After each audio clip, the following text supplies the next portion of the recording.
Welcome back again to Braile's channel. Nagbabalik po tayong muli para sa pagpapatuloy ng ating social pension, at dahil sa sunod-sunod ang naglabas ng kanilang payout schedule, ay iisa-isahin po natin ang mga latest updates kung saan at kailan ay yan po ang ating ibabahagi ngayon. But before po tayo mag-start sa ating topic, kung bago ka pa lang sa aking channel, please do kindly subscribe, like, and share na din sa ating mga kaibigan, kaanak o kapwa po nating pensioners. At please do share na din sa ating mga social media accounts para mas marami pa ang makaalam. With no further ado, let's begin na po sa ating topic. Wow, ang dami! To all seniors beneficiaries. Social pension bagong payout updates. As per schedule from March 13 hanggang March 31 of year 2026. NCR at iba pa alamin.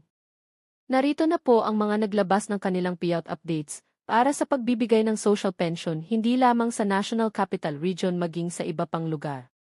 Kung isa po kayo sa naghihintay ay tignan pong maigi ang bawat venue at kailan, kung ready ka na tara panoorin po natin.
Para sa iba pang katanungan o hinaing sa kanilang social pension at iba pang benepisyo, ay maaari po tayong makipag-ugnayan sa ating mga barangay o OSCA office para sa agarang kasagutan.